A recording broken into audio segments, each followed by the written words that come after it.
Welcome to Scenes from a Hat. How's everybody doing out there in television land? Woohoo! All right. It is a very, very, very special episode of Scenes from a Hat. As you know, we do all of these tapings in one day. And as a very special reward to everybody who's been here from the very beginning, we now give them an opportunity to play again in a very special episode of Blank Chair. So let's meet our players that are going to be sticking throughout the day. In scene number 1, we have Mr. Kenton Holden. In chair number 2, the token black man, Mr. Victor Littlejohn. In chair number 3, the guy who's not as cool as Victor, Mr. Benjamin Manthe. And of course, as always, the blank chair, everybody. All right, and please put your hands together for the very first occupier of blank chair. It's Miss Kat Fenton, everybody. All right. All righty. And Kat is going to be participating as the guesser in Let's Make a Date. So let's get set up for Let's Make a Date. Yeah, we're throwing out the hat. We're just going to do the games, what the players want. The hat is irrelevant today. It's just merely a decoration for my desk. All right.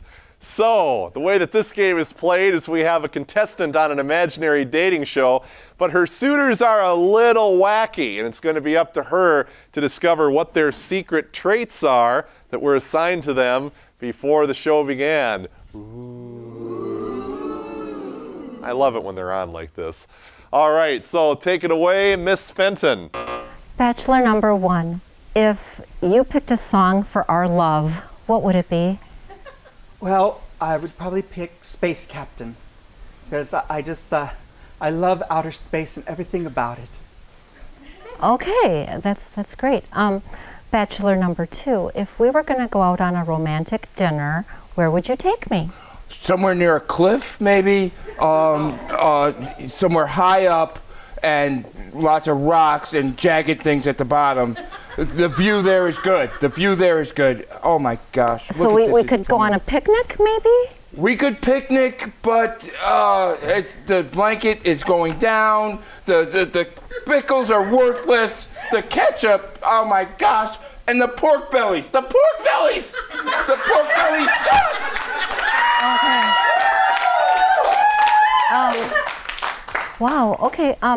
Bachelor number 3, if you were an ice cream flavor and I was the topping, what would we be like? This word, ice cream, I don't think you know what it means.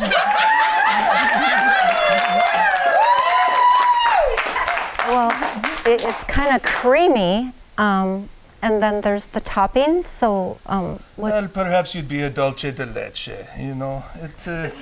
As long as it would fit on the end of my rapier, who cares?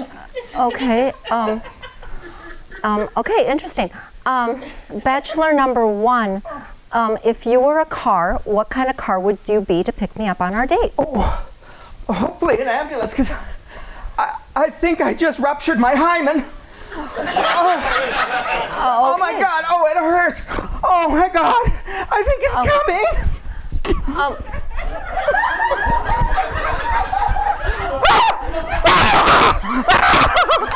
There it goes, there it goes. It's running out of the studio. Oh my God.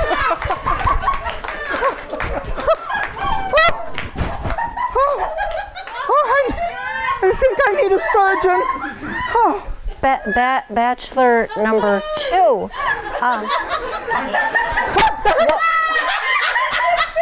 Bachelor number 2, you really love me and you want to take me on a dream vacation. Where would it be?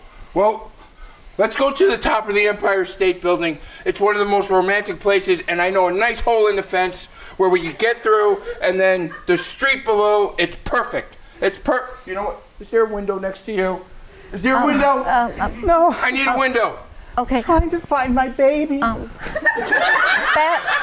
Bachelor number 3, you're going to meet my family for the first time.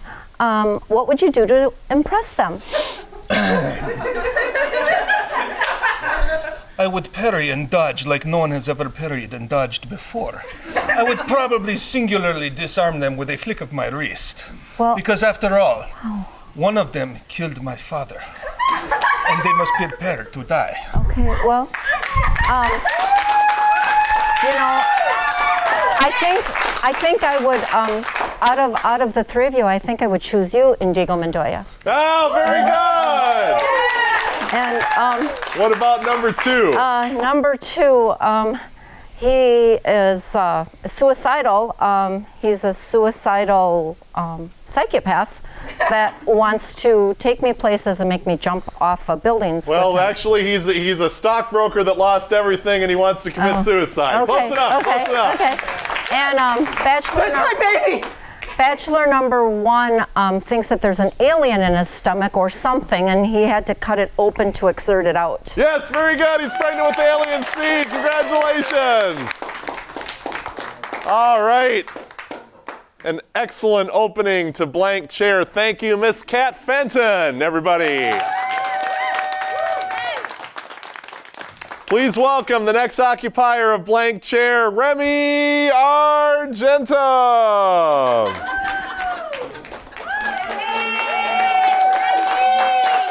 Remy Argentum!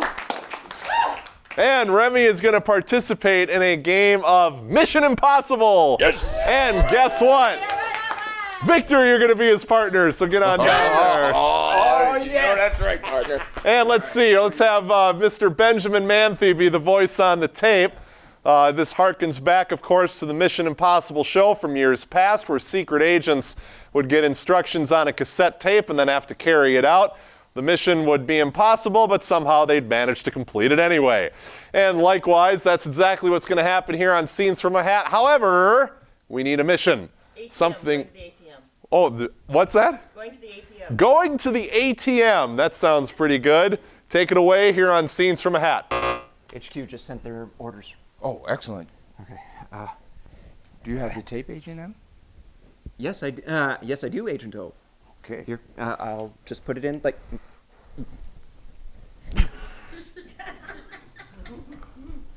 Agents, this is your conscience. You want to give me much money. You want to give all you have to charity.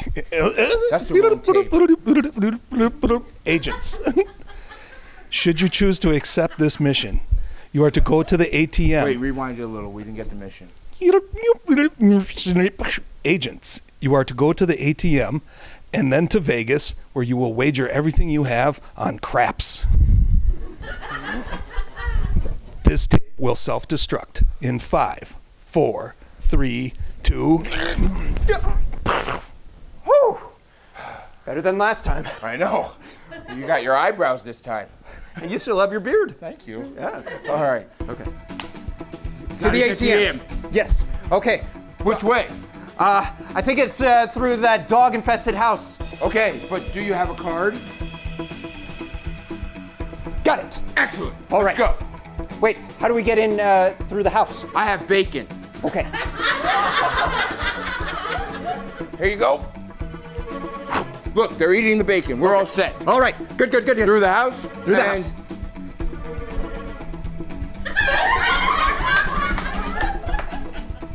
There it is. All right. The ATM. Okay. I'll go up first. I'll distract the camera. I was going to track the camera since you have the card. Oh, good idea. Right. You do that. All right. Ready? Camera. Do you remember the PIN number? Oh my gosh. 1, 2, 3. Wait, that's just numbers. 008497. Wait, that's my phone number. Come on, man. 612. Oh, 4444. 444. We're gonna have to talk about this later about that- security. All right. How you much got cash? the How much cash? Get 400. Okay. Whatever the max is. Okay. You got it? I got it. All right. The bus stop is right there. All right. But we got to go back through the dogs. Don't worry, I have more bacon. Wait, that's turkey bacon! That's turkey bacon! Oh no!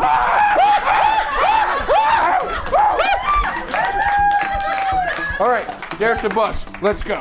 All right. Wait, exact change only. We only have $400. What? Didn't you get Bus fare? singles? We only get 20s, man. All right. Okay, here, tell you what. Instead of going into the bus, I suggest we go under the bus. Right. You are so smart. That's why you're Agent O. I thought you were Agent O. Oh. And scene.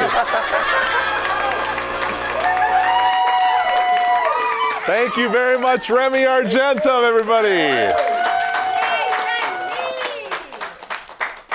Yeah, Ethan Hunt, you can suck it. All right, let's move right along. Let's welcome the next player on Blank Chair, Mr. Blake Murphy. Blake is going to be participating in a game of Strange Newscasters. Everybody's set up for Strange Newscasters, and Blake, you get to pick whatever position you want to be.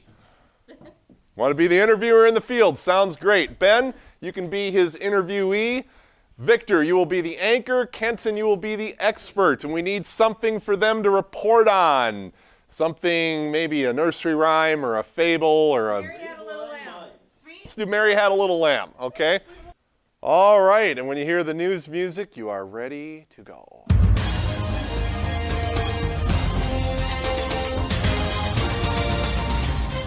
Good evening, and welcome everyone to SFAH Evening News.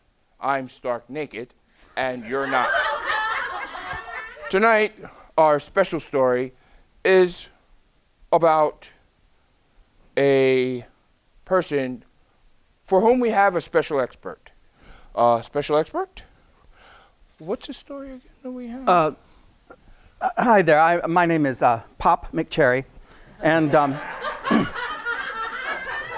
I am from the Nursery Rhymes Abuse Bureau, and we are actually on the lookout for Little Miss Mary because she has been keeping a little lamb to herself, whom we all know lambs are communal animals. They must be around other sheep.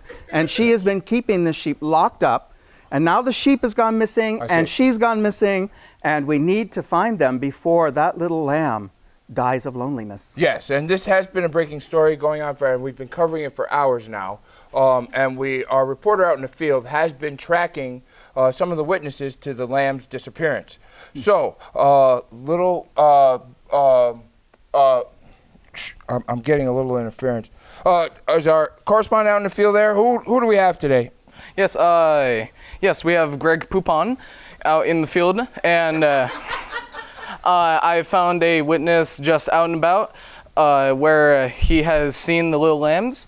Would you like to say where he went? Yeah, well, I'm itchy scratchy. And it's true, Mary actually did have a little lamb, if you know what I mean. She had the lamb, which begs the question, who is the father? Now, how big was this lamb?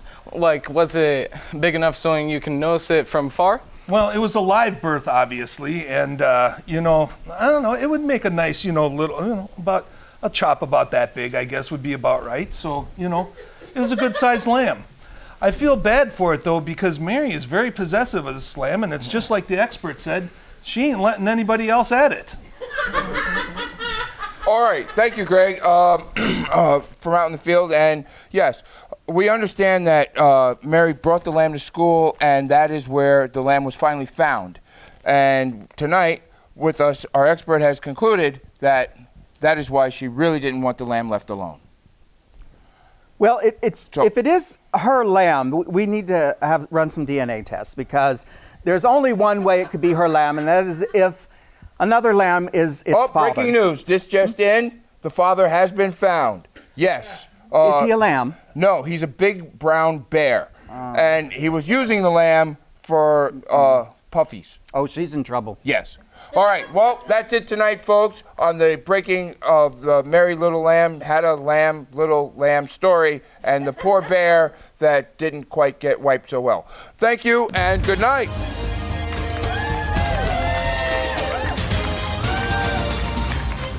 Blake Murphy, everybody! All right, please welcome the next contestant on Blank Chair, on Scenes from a Hat, on this program. It's Sally Ann Hunt. Come on out. Sally wants to play a game of quiz show, so that's what we're going to set up for. Mr. Victor, you're going to be our host of quiz show. The rest of you are going to be contestants on said quiz show. And here's what we need from our studio audience. We need the name of a cool game show never before seen to the public. What? Who owes me money? That's brilliant. That's brilliant. Okay, this is Who Owes Me Money here on Scenes from a Hat. You know, you guys can get into this too if you want.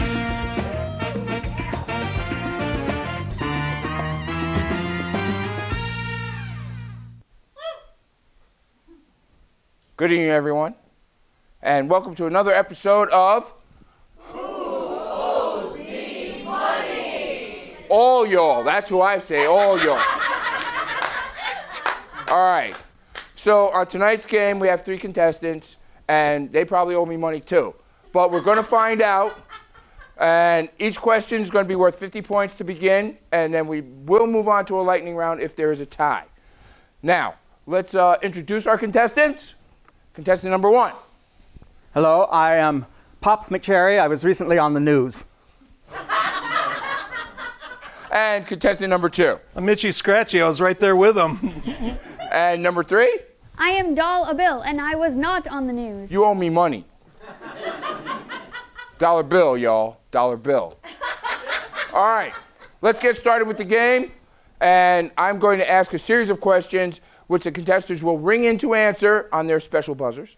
And we will find out who owes me money. That's right. That's right. All right. First question.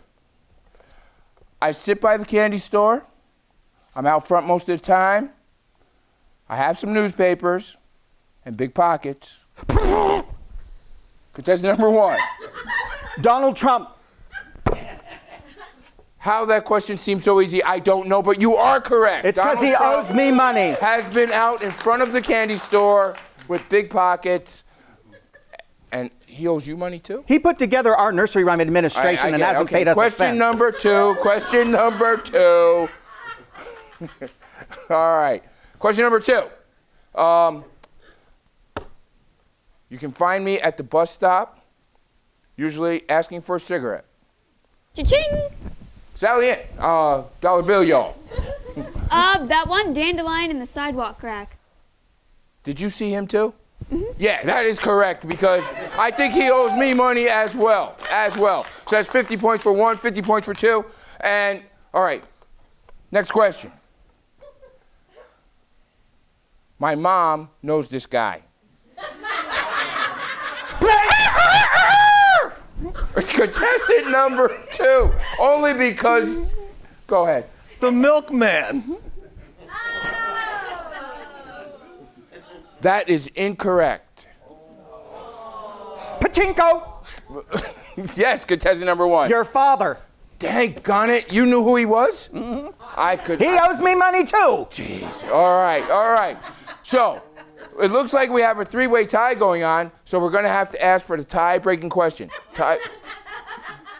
Well, yeah, 50, 50, 50. Oh, he got his wrong? Oh, that's because he owes me money. Anyway, here we go. Last question.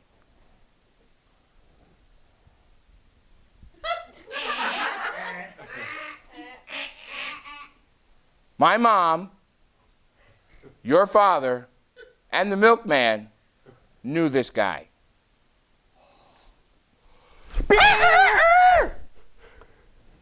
Cha-ching! Contestant number 3. Papa Bear. Papa Bear is correct. You are the winner because you know he owes me more money than anybody else. All right. Now, I'll be collecting from each one of y'all the fee we discussed in the beginning. All right. Thank you, everyone, for tuning in tonight for a rousing game of Who Owes Me Money? All right. All right. Thank you, Sally Ann. Give her a hand, everybody. All right, please welcome the new contestant, Mr. Merritt West. All right, and we are going to play a game of changing lines, and Victor and Merritt are going to be the first people down here for a game of changing lines. And let's give them a simple scene, please. At the pharmacy.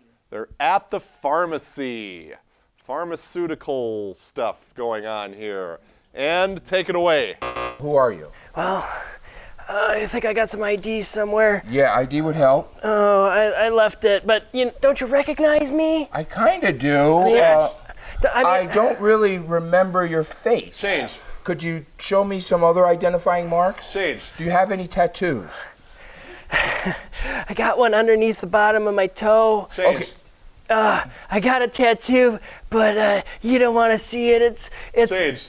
Yeah, no, I don't have a tattoo, but I got a really bad scar. Okay, Yeah. the scar would definitely let me know who you are. Let me see Okay. the scar. Okay. Oh my gosh, yes, okay, I do remember you. You know what we I need have then? we have your drugs, Yeah. yes we do. All of them? Actually, I do remember that scar, and I think there is an APB out for you. Change. I remember that scar, and I think my dad gave that to you because you were fighting him for his drugs. You got it. Okay, you got you're it. the guy? Yeah. Okay, so, my dad said you can't have the drugs. Well, when is he gonna be here? He'll be here later today, Okay, cause I was thinking. but he said if he saw you again, he's going to scar you up. I, He said if he saw you again, he would give you the money he owes you. Change. He said if he saw you ever again, he would call you baby. that's a lot better than what he called me last time. I bet it is. Yeah, my dad can have a real, Anyway, listen, here's what I'm going to do. I'm going to go get you some substitute drugs, and that should help both with the scar and your memory. Okay, make sure that when you bring him back here, Yeah. you give me the right dosage. Cause Change. when you bring him back here, make sure that you also bring the suppositories. Change. When you bring him back here, make sure that you have the instructions and you take those child-proof caps off. Change. When you bring him back here, just throw him right down my throat. Yeah, you got that. You got that. All right. Thank you, Mr. Merritt West. Okay, please welcome Mr. Mitchell Yong. He is also going to be participating in a game of changing lines with Mr. Benjamin Manthe. All right, let's give a simple scene to these gentlemen, please. Doctor's office. Doctor's office, very good. The doctor's office changing lines. Yeah. Are you as nervous as I am? Take it away. You ready? You know, I got a problem, but I don't know if I should tell you. Change. I got a problem, but you're gonna have to get a bigger glove. Change. I got a problem here, but it's my girlfriend. It makes fun of me all the time. Well, there's implants for that now, and I'm a very qualified surgeon, so if you wouldn't mind just, giving me what size you'd like to upgrade to. Why, I need the big 30-pounder. Change. Man. I need the big foot-long hot dog. Change. I need a big bowling ball. Change. I need a big potato hat. Change. I need a big pie in the face. What I need. Nurse one bozo special, please. Now look, this is gonna hurt a little bit, but I'll use a topical to get you started, and then I'm gonna jack you full of Novocaine so hard you won't know what hit you. Change. Oh. I'm gonna give you a topical, and then I'm gonna jack you full of fruit juice so hard you won't know what hit you. Change. I'm gonna give you a topical and then cram ice cubes up your butt until you can't feel a thing. Wait a minute. Do you have a license for all this? Do I need a license? Change. No. Of course I have a license. Change. Of course I have a spaceship. I was at the Funkadelics last year and George Clinton bequeathed it to me. You know what? This place is so crazy. I really want some excitement in my life. Let's go back to the suppository. Nah, here, just put this on your tongue. You'll be okay.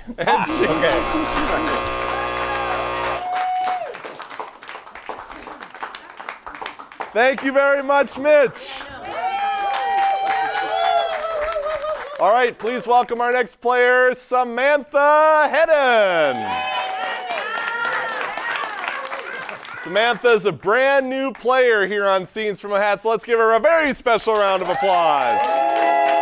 Somebody let Bob Bulldog Briscoe into the set here. All right, you're going to be playing a game of changing lines with Mr. Kenton Holden. Come on up. All right, so can we have a simple scene, please, for Sam and Ken? In the garden. In the garden, okay. In the garden, here we go. Take it away. So we're going to first put the peonies in this row, right? And then we're going to put some pansies behind that, and then the marigolds. You think we can handle that? Which ones are pansies? Change. What about the weeds? Change. Is this for your grandma? Well, it's for my grandma and the general public who walk down the street to enjoy. Oh. Are you getting paid? Of course we're getting paid. Change. Well, I'm getting paid. Change. Well, the beauty of these flowers should be payment enough. I don't think that my bank account agrees with that. I'm gonna need some cold hard cash if you want me to put that marigold in that there spot. Is your bank account doing the digging? Change. You're too above the flowers to get your hands dirty? Change. You think you're such a well-to-do bleepity bleep that you can't plant a few flowers? You know what? These nails don't get done for free, honey. Change. You know what? This takes money to work on. Change. You know what? We need money to buy the flowers. So how are we supposed to get the flowers if we don't get cold hard cash? We just imagine them and they'll be there. Don't you listen to Barbara Streisand? And scene.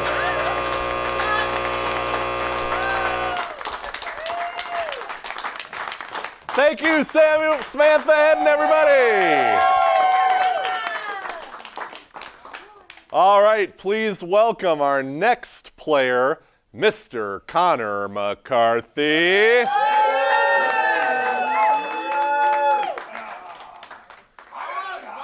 He's so cool, he drinks his water right during his own introduction. I hope someday I can be that cool. And Connor is going to be participating in a game of foreign film dubs. So let's get everybody down.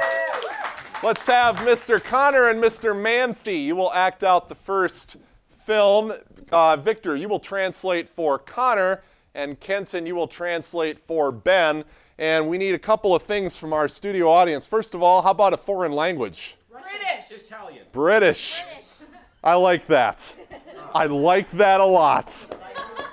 Finally, a good suggestion that we haven't done before. I love it. British. And what... You're on fire today. And what is the British foreign language film that is about to make headlines? They're out of biscuits. How English of you. You're out of biscuits. I think you can handle that. Take it away. Blimey, I'm all of biscuits. I'm all out of biscuits. Oh, you eat all the biscuits and run down the tree, though? Well, Governor, if we just get some tea, the biscuits will come. I don't know, girl. I don't feel all fucking right. I don't know. I haven't picked the tea leaves yet. You run down the bookshop and you just bop to uncle. My uncle left you the leaves right in the open. What's wrong with you? Lemony, white green, front, working Sheffield. Yeah. There you go. Yeah. Tea leaves. I think we should have mashed potatoes instead. My, did Queen Elizabeth? This is in no way suitable. The Queen would never accept it. But they are nice leaves. Right. It's all. I'm out. I can't make that kind of tea, so I'm just gonna urinate in the jug. Let's see.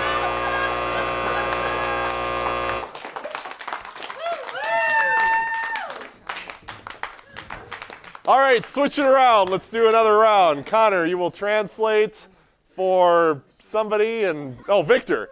And Ben, you will translate for Kenton. And let's get another, nice job, M.A.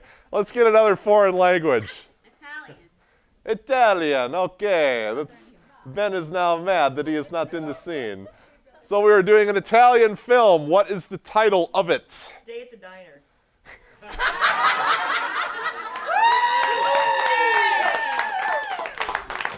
That'll be easy to translate because there's no sound.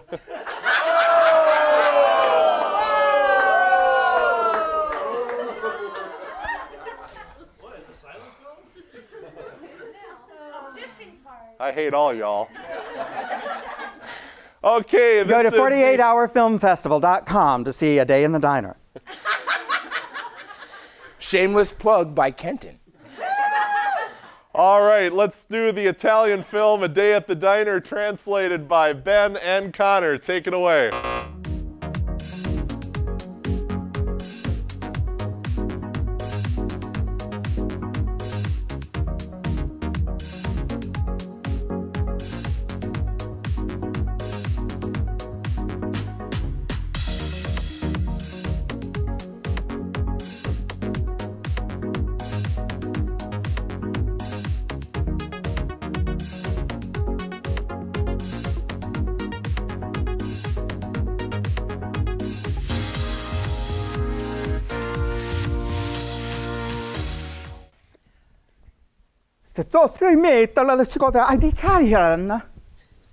You've tied your apron too tight again. I told you not to do that. Como si quiera. On la minga. When I tie the apron too tight around my stomach, it makes a horrible noise.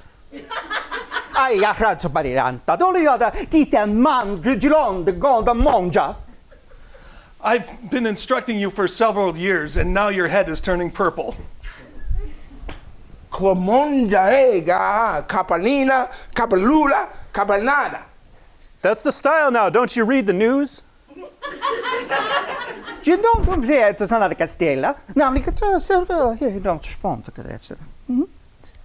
Here, let me show you how to do it in a way that will make you attractive to everyone. Con balizo. Ah, balísimo. You haven't touched me like this since that one night.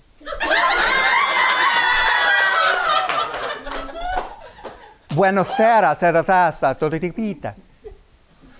It was then that I discovered what true love has to do with hard salami.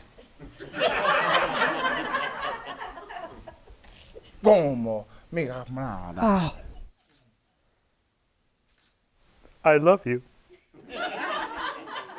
I'm still not homo.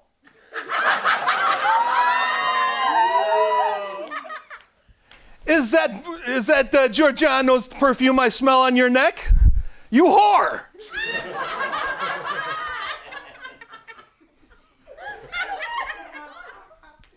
Che la sabala no homo? Che la ba? Lesbiano. I found it on top of your mother's dresser.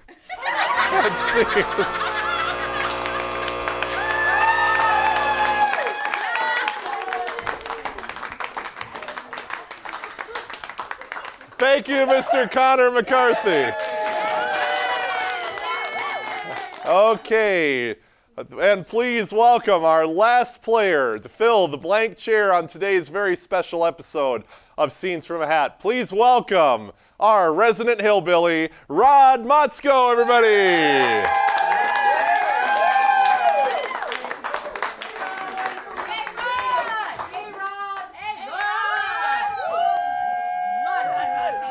Well, let's draw a scene out of the hat and figure out what we're going to play. It's courtroom, everybody. We're going to play courtroom. Rod, you're going to be the judge. Let's see. Ben, you will be the prosecuting attorney. Victor and Kenton, you will be cycling in as witnesses for or against the prosecution, as Ben will see fit. And first of all, we need a good case to solve. The case of the missing what? Cats. What? Cookies. The case of the missing cookies. The case of the missing cookies here on Scenes from a Hat. Take it away, Judge Rod. Come to order. We're going to have the case of the missing cookie. Can you bring forth your first witness? I certainly can, Your Honor. Please come forth and be sworn. Hey! That would be you. Please raise your right hand. Your other right hand. Please stuff the other one down the back of your trousers and do a backflip. Do you swear to tell the whole truth and embellish as you so please, and as long as it sounds good and gets us more viewers? I do. Excellent. Now, it seems like we've got a case of missing cookies here. Now, can you explain the trail of chocolate chips that came to your trailer? Can I put my hand down? If you want. Actually, I prefer if you rose it back up again there. Leave it up in the air. Because I got no cookies in this hand. Can he put his hand down, please? Sure. Thank you. No, I didn't see any cookies. Well, can you explain the trail of crumbs and chocolate chips that went to the back door of your trailer? Well, yeah, I like chocolate chips, but I was using them for fertilizer. Interesting. All right, you are dismissed. Thank you. Your Honor, I'd like to call my next witness. May we proceed? Will you come forth and be sworn? What's that you got in your What's that you got in your mouth, son? Nothing. I don't appreciate all the swearing in my courtroom. Keep it clean, son. We run a tight ship around here. Thank you. Oh my goodness gracious. Are those graham crackers? That's a Toll House morsel on the floor of your courtroom, sir. No, it's not. Littering. I think that's a bad tooth. I think we're going to hold him in contempt of court. That's littering. Not only is that littering, I'd like to enter that as State's Exhibit A. And B. That's a lot of cookie crumbs. There was not a cookie. You're all out of order. You were supposed to go first. I'll take a whole wheat on rye. Coming right up. This is a kangaroo court. I'd like the possum platter in the Uncle Daddy hubcap. There you see. Quite obviously, we have our man here. He's got Toll House morsels on his fingers, crumbs on his lapel. That's from a brownie, not a cookie. And there's some green. What kind of brownies are those? What exactly Wait a minute. What are we talking about, brownies? They're brownies he made. Exactly what were you fertilizing, son? I was fertilizing your tummy. And a good job you did. He wants to know about the...